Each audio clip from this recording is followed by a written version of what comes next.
តែចៅអញនេះលួចចាក់ចៅអញដែលមានដែរតែចៅអញមានគុំនិតរឿងអាក្រក់ដែលអញមិនធ្វើទេព្រោះអញវាចេះគិតអញមិនចង់រាប់អានជាមួយទេពួកអាដានបាបមើលដោយពួកអញពីវាភ្លឺអាឡប់លើអាលុបលេខយប់ឡើងមិនដេកពួកនឹងដើរបាយសុយឡើងមុខស្លេកពួកឯងធ្វើអីខ្លះបានពួកឯងវាមិនដេកឬមួយវិជាតិមុននេះពួកឯងវាមានពេកក្មេងញ៉ៃនិយាយមិនស្ដាប់ដល់គេចាប់មិនធ្វើប្រឹងកាប់គេជីរត់តែតាំងខ្លាចគេនេះប្តឹងស្អែកឡើងចាប់ខ្លួននៅពោះឲ្យតាំងធ្វើមុខក៏ប្រឹងអង្គុយគិតថាជីវិតអញមិនក៏ដល់ថ្នាក់ហ្នឹងដឹងហើយប្អូនហើយឈប់បាយស្លុយចាំអញប្រាប់ឥឡូវនឹងកំពុងសប្បាយវាយ៉ាតិចទៀតពិបាកយ៉ាប់ថ្ងៃនេះឲ្យវាយគេប្រយ័ត្នថ្ងៃក្រោយគេកាពីការដែលប្រការចឹងវាអាចឈានដល់ស្លាប់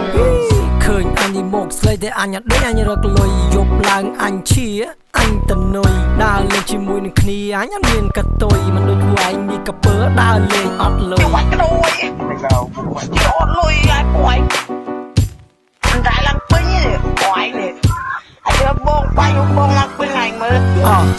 ជីវិតមិនតែប៉ុណ្ណឹងទេខំប្រឹងបន្តិចទៅប្រយ័ត្នថ្ងៃក្រោយនេះស្ដាយពេលស្ដាយរហូតដល់សក់ស្កូវរៀបរងជីវិតខ្លួនឯងស្វែងរកឯណាផ្លូវរកពលឺខ្លួនឯងឲ្យហើយតដឹងហើយមិនសល់នៅរកពីថ្ងៃរកមិនគ្រប់រករហូតដល់យប់ជ្រៅគិតថាអញនេះនៅប៉ុណ្ណឹងឬក៏អញត្រូវកែតម្រូវរឿងដែលអញកំពុងតែធ្វើនៅប៉ុណ្ណឹងឬត្រូវទៅមានមិនច្រើនក៏ត្រូវបាត់បង់ឲ្យមានមកវិញសតែស្ត្រូវថាតគេទៅមើលមកខ្ញុំឡើងស្គមក៏ប្រឹងពីមុននេះស្ទៀវដែរខ្លួនឯងសិតតែឆ្អឹងវាយគេចូលដល់ពោះគេប្តឹងអស់មកតលឹងល្មមកែនៅបានពនីអស់គុណព្រះទៅពៅពលឹងអូយឈប់និយាយប៉ុណ្ណឹងហើយអស់សាច់អស់កម្មអស់វិចាក់អស់ត្រើយដេកពោះតែមកយប់ដេកអត់មានខ្នើយកោយ